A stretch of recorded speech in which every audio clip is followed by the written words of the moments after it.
एकजना असाध्यै धनी बुवा जसको खातामा अब लाखौँ, त्यो बेला अहिलेको करोडौँ अरबौँ भने जस्तो लाखौँ पैसा छ, धेरै अगाडिको घटना हो।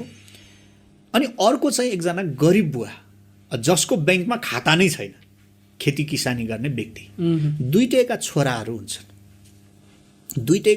हुन्छन् र ती दुईटै छोराहरू चाहिँ साथी हुन्छन् एकअर्कामा। धनी बुवाको छोरा र गरिब बुवाको छोरा साथी हुन्छन्। एक दिन ती दुईजना साथीहरूले अब एउटा चाहिँ उमेरमा ल कसले चाहिँ भोलि पैसा लिएर आउन सक्छ, घरबाट कसले बाउसँग पैसा मागेर ल्याउने भनेर चाहिँ एउटा प्रतिस्पर्धा जस्तो गर्छन्। अनि धनी बुवाको छोराले गएर ड्याडीलाई भन्छ, ड्याडी मलाई 20,000 रुपियाँ दिनु पर्यो।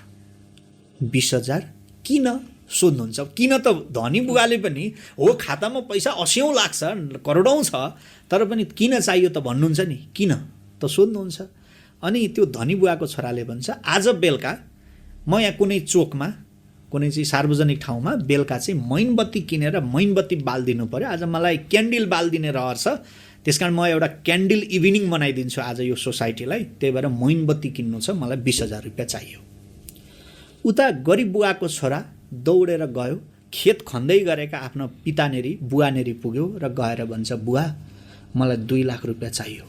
स्वाभाविक थियो, गरिब बुवाले पनि सोध्नुभयो किन भनेर, त्यत्रो 2 लाख रुपियाँ किन बाबु त सोध्नुभयो।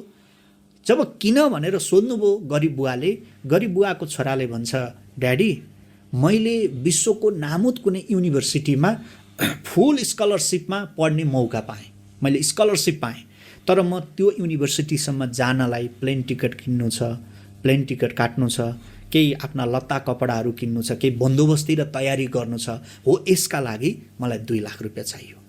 अब तपाईँ नै भन्नुहोस्, धनी बुवाले छोरालाई 20,000 दिए होलान् कि गरिब बुवाले चाहिँ आफ्नो छोरालाई 2 लाख दिए होलान्? हो, त्यो गरिब बुवाले चाहिँ छोरालाई 2 लाख रुपियाँ जम्मा गरिदिए। खोजी नीति मागेर यताउति भएका अन्न पात खसी बाख्रा बेचेर हुन्छ कि 2 लाख रुपियाँको जो गरिदिए। किनकि यहाँ किन भन्ने कुरा स्ट्रङ छ क्या गरिब बुवाको छोराको।